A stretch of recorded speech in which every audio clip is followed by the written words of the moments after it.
Hello, this is Calotron Plays and welcome back to another Minecraft tutorial. Today guys, I'll be showing you all how to make this super simple and super epic Minecraft spider farm.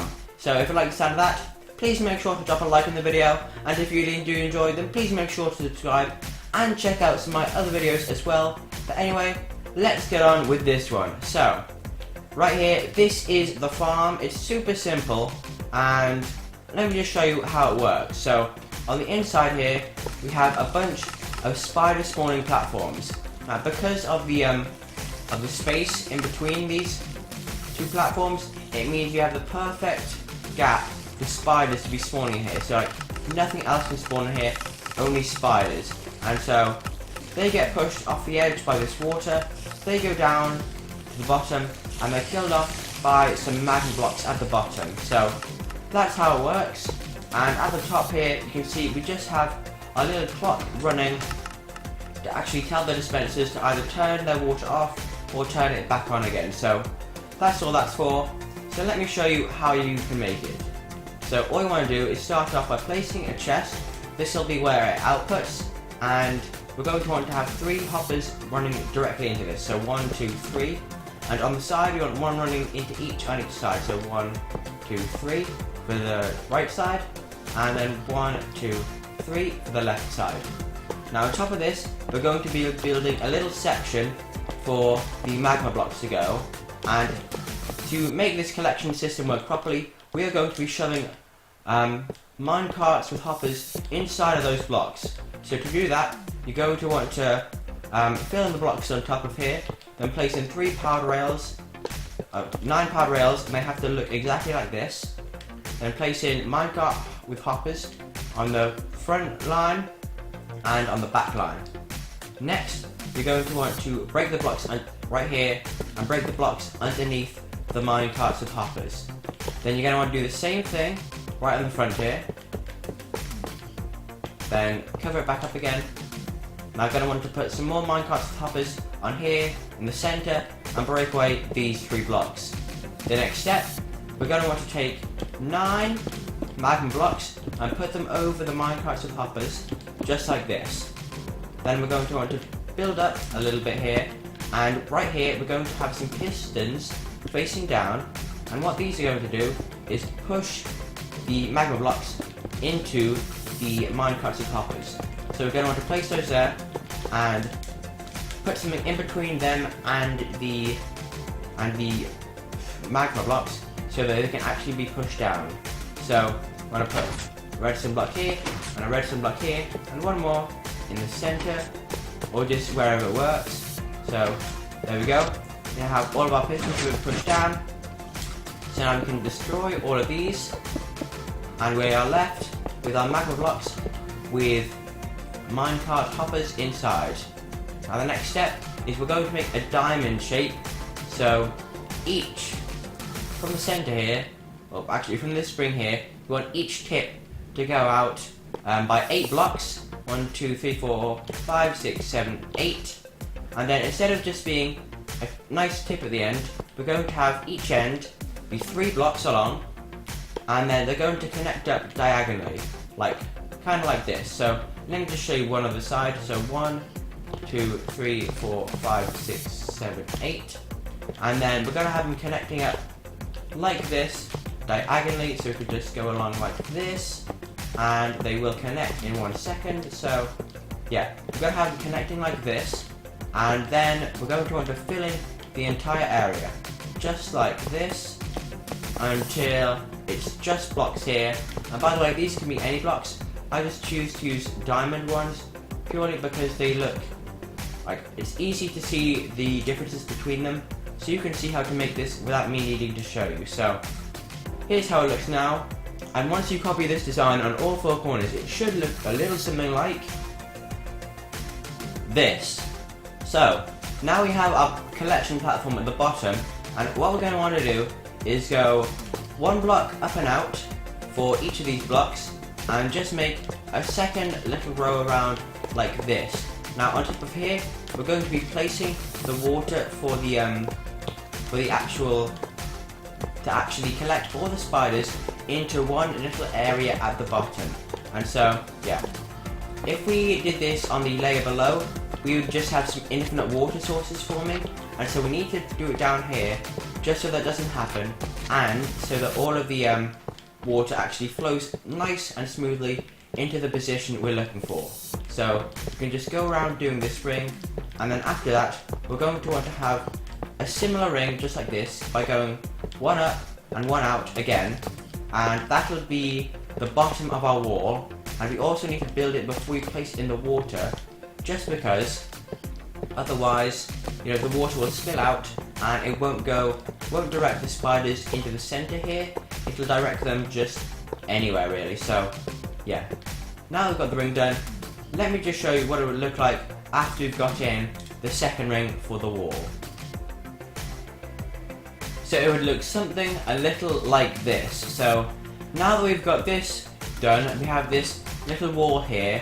What we can do is we can grab out a water bucket, just like this, and now we can go around and place water sources on top of all these raised up diamond blocks. So you can just go around like this, and we should see that it forms a nice little square in the center, which is where our magma blocks are. So let's go around like this, and a couple more sides to do, so let's go ahead, finish up there, and we should see that it comes to a nice little square in the center for our magma blocks. So right now we should be wanting something that looks a little bit like this. Next, we want to leave a space of 2 blocks, and then we get onto our next level.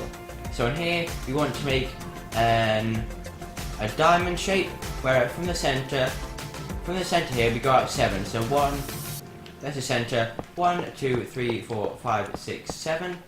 And unlike the bottom layer, 1, 2, 3, 4, 5, 6, 7, this diamond isn't going to have blunted edges, it's going to have pointy ones, so it's a proper diamond. So 3, 4, 5, 6, 7.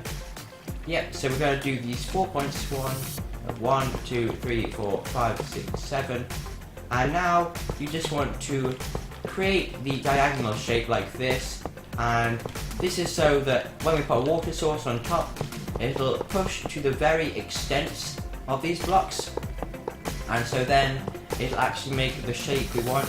The water will go nicely on top of it and force all the mobs, all the spiders off the edge and into the water to be killed underneath by the magma block. So let's just go ahead and finish this up right now, and then we can move on to the next step. So now we can go ahead and test this by placing one water bucket in the middle, and we should see, yep, just like that, it goes directly to the edge and not over. So we can now block this off and move on to the next step. So we're going to want to have a dispenser facing down into the center block here. So let's get a dispenser here, and you may want to dig down a little bit or place a half slab when you place this bucket in, but yeah, go down a bit.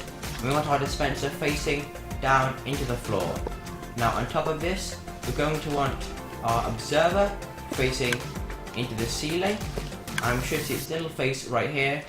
And right now, this is all we need for our spider farm. So like, if you want to make it one layer, right now this is all we're going to need. So our roof will be here, and so what we want to do now is make a roof of slabs for this area. So we need to make a diamond shape out of slabs on the top half of the block to only enable spiders to spawn. So we can go ahead and just do like this, and the reason this works is because unlike other mobs, spiders have quite a lower hitbox, and so they are able to spawn in anything. Well, they can spawn in gaps lower than 2 blocks. So they can spawn in 1.5 blocks. They can't spawn in just 1 block gap, regular spiders at least. But like creepers, they have the ability to be able to spawn when there's not enough height for mobs like spiders and skeletons and zombies and witches to spawn. So they can spawn in this very small gap, 1.5 blocks, which enables us to only farm them specifically. So once we've done this layer, on top, we're going, if this is your roof layer at least, we're going to want to place half slabs on the bottom side of the block, and this is literally just to prevent any other mobs spawning on the top of this build. If we were going to make this any more layers, then what we do is we'd make this layer iron blocks, and we'd repeat what we've done with the dispenser and observer on the layer above. So this dispenser would observe the change that water has been dispensed, and it would pass that signal on to the dispenser below, tell it to dispense water, and that would go on and on until it reaches the bottom, and then we'd stop and all the spiders would be dispensed. But anyway, after we've got our second layer of slabs here, what we want to do is go 4 out from this observer. 1, 2, 3, 4. And now we are going to be creating a square of these slabs here. So really what we should have done so far is, before we do that, what we're going to do is just going to build up the walls a bit more so that we have them to our roof level. So we'll see that in just 1 second.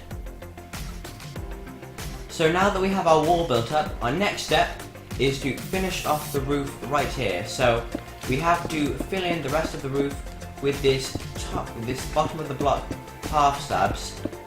Yeah, as I said before, this is just so that we don't have any other mobs other than spiders spawning here, and yeah, this just prevents, well, mobs can't spawn on a bottom half slab. So if we cover the entire roof in these, it just means that we won't have any of the mobs spawning, and so we get the maximum efficiency of it just being spiders pretty much as long as you're nearby in the area doing AFK or whatever. And so it maximizes the efficiency, so you will have the maximum output of string.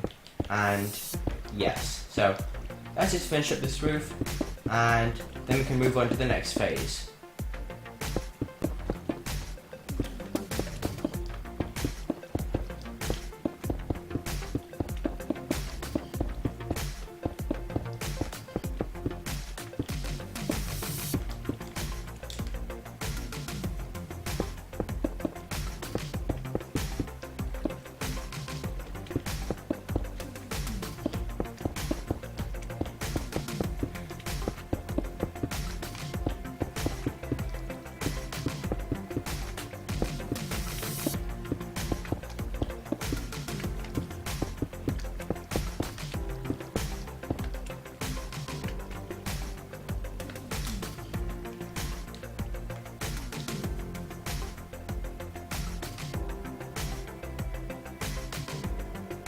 And now, after finishing the roof, we're going to be moving on to our final step. So, well, before we do that, what you're going to want to do at this point is probably fill up your dispenser with a water bucket, so that when we get this up and running, it will actually, start dispensing the water. So we want to go up 4 blocks from the observer. 1, 2, 3, 4. Then on the 5th block, we're going to start placing these half slabs in a square formation. So 1, 2, 3, 4, 5. Then we can go along again to here. 1, 2, 3, 4, 5.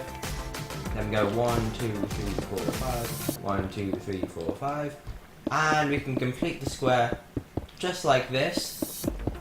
So now we have this kind of shape, and yeah, at this point, our next step is to place redstone dust in the centers of these, in the center of these, and actually no, we just need the redstone dots in the center of 2 of these, and we need redstone dots on the corners, well, on all of the corners. So you should have your redstone dots looking something like this.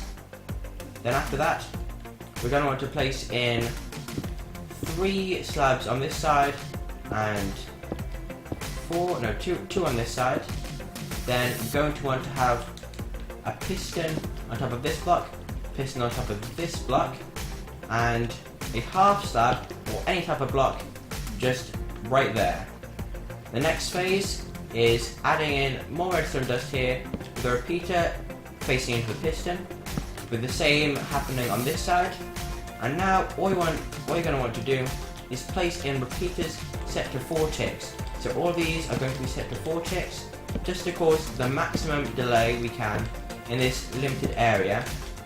And then this means that it'll give the spiders time to spawn, and also time to be washed off the platform instead of it instantly going on and off, meaning that we wouldn't have any spiders spawning or any spiders actually falling off to be killed and to collect your string. So this clock just helps ensure that the right amount of time is left for the spiders to fall off, and yes, it makes our life a lot easier. So after you finish putting in all of these 4-tick repeaters, then all we need to do is get a redstone torch, a redstone lever, or a redstone block, and quickly place it down, then destroy it really quickly.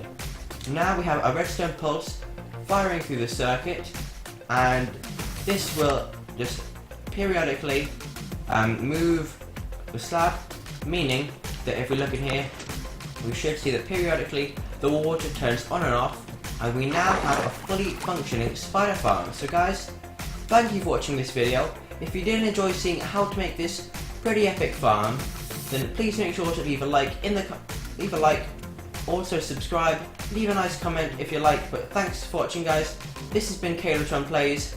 Make sure to check out some of my other videos, and I'll see you in the next one. Goodbye!